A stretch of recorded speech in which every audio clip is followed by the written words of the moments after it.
Today I'm going to demonstrate a technique for working jogless stripes in the round. So when knitting stripes in the round, there's a jog that occurs at the beginning of the round. And this is because when you're knitting in the round, you're essentially knitting a spiral. You're not knitting rows that just stack neatly one on top of the other. So when you change colors, the first stitch in that first row of your new color, the white here, and then the last stitch of that first row, they don't line up. So that's what we mean when we say that there's a jog. So there are a number of techniques that you can use to avoid this jog or to at least make it less noticeable. And there are some techniques that are better than others depending on the type of stripes you're knitting.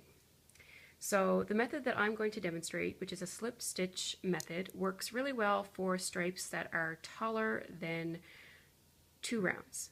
So we've got stripes that are 4 rounds high, so this should work well. So the first step to this technique is very simple. You just pick up your new color and you knit your first round of the new color normally.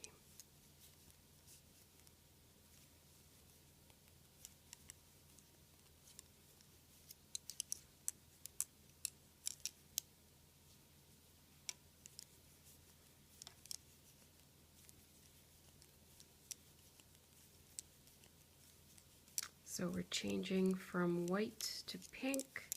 So I just pick up that pink strand and knit around 1 full round.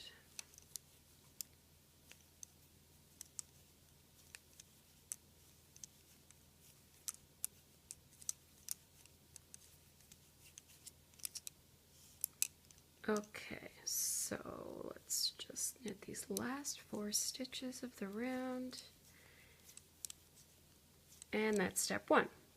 So I'll just show you, if I were to just knit this next stitch normally, you can see that the jog that's there is really quite pronounced because what you have to do is knit a pink stitch directly next to a white stitch.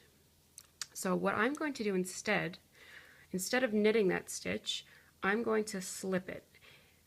So step 2 is for your second round of your new color. You slip the first stitch of the round and then you just continue and knit the rest of the round as normal. So the reason that the slipped stitch avoids the jog is because it allows you to avoid knitting the 2 different colors right next to each other.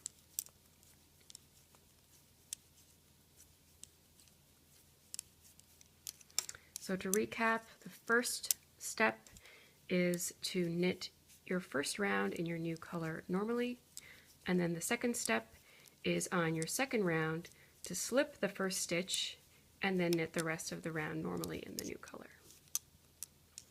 So we're back around here. So our first 2 steps are done. The third step is just to knit the round normally. So as you can see, the slip stitch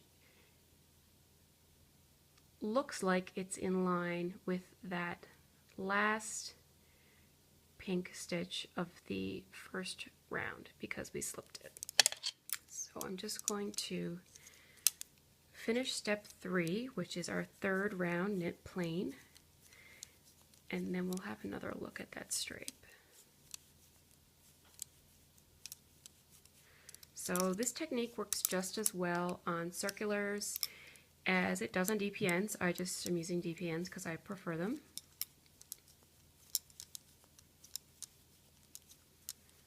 But whether you use DPNs or magic loop or 2 circulars, this technique will work just as well. Okay, so we're almost around on our third round. And there we are. So as you can see, the stripes line up much better. I'm just going to knit the first few stitches of this 4th round and have a look at this.